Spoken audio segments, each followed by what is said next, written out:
Welcome to ஜிவாஸ் cooking. இந்த வீட்டில் என்ன பார்க்க போகிறோம்னா திணையில் வந்து சாம்பார் சாதம் பண்ண போகிறேன். திணை அரிசியில் இந்த சிறுதானியம் திணையில் பாருங்கள். நான் வந்து 1 கப் அளவுக்கு திணை எடுத்திருக்கேன்.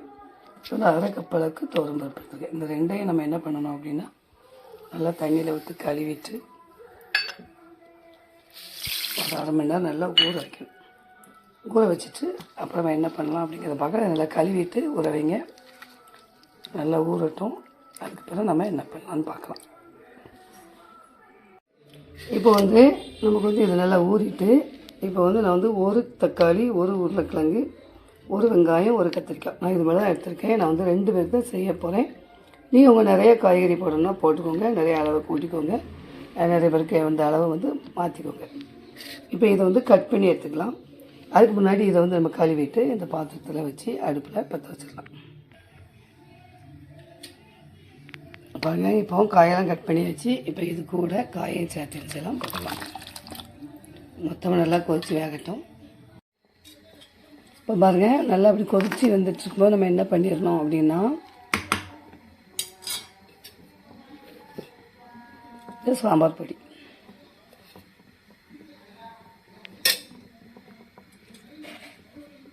தேவையான அளவு உப்பு,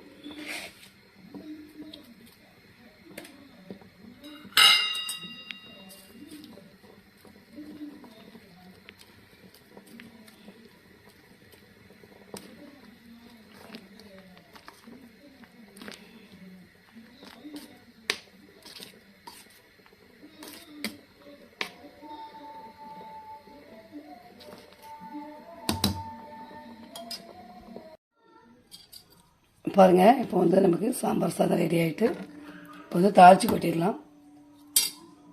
பாருங்கள், எண்ணெய் விட்டு கடுகு பொரிஞ்சதும் வெங்காயம் போட்டுடலாம்.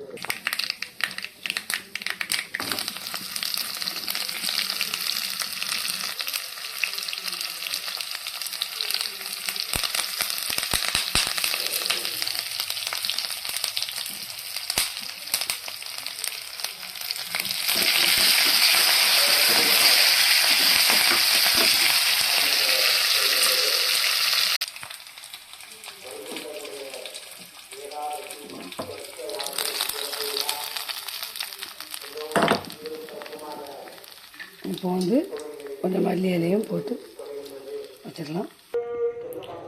பாருங்கள், சூப்பரான நமக்கு வந்து திணை சாம்பார் சாதம் வந்து ரெடியாக இருக்குது.